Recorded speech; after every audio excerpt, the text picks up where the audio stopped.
1962, Chileno Sanchez was born into a poor family in the Mexican state of Sinaloa. When he was just 15 years old, one of his sisters was assaulted by a very rich and powerful man in their town. He never got punished for it. 2 years later, when Chileno was 17, he saw this man at a party and he walked up to him and shot him in the head, killing him instantly. After the murder, Chileno fled to Tijuana before ultimately crossing the US border into Los Angeles, where he stayed with his aunt. He worked odd jobs before he ultimately went into business with his brother to smuggle Mexicans into the US. But that operation stopped when his brother was murdered in Tijuana. To commemorate his brother, Chileno wrote a song about him, and he formatted the song in the typical Mexican ballad style called corrido, but his lyrics were graphic and gritty, something nobody else did when they wrote a corrido. Shortly after writing the song, Chileno wound up in jail in Tijuana, Mexico, and while he was there, he would sing the song, and other inmates heard it. Soon, Chileno was being commissioned by all these inmates in this prison to write their songs in exchange for money and for favors. When Chileno got out of prison, his unique songwriting abilities had spread to other criminals and drug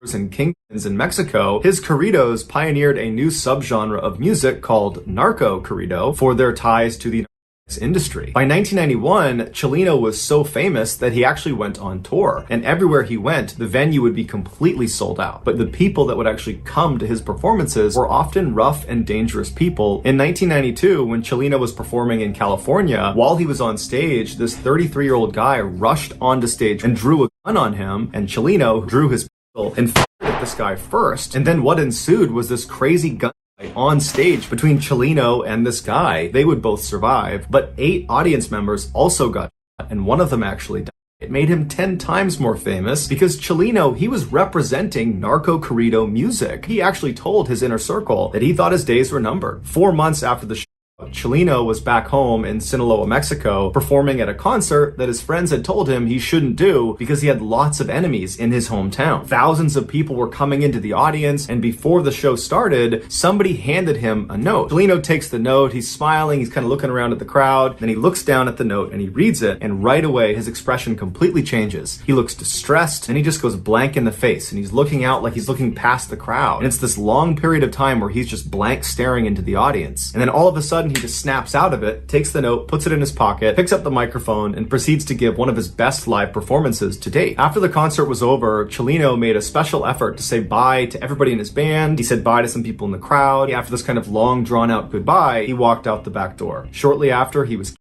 tied up and then shot in the back of the head, execution style. Turn out, that note he received on stage was from his who we don't know exactly who they are still to this day, but the note said, after this performance, we're going to kill you.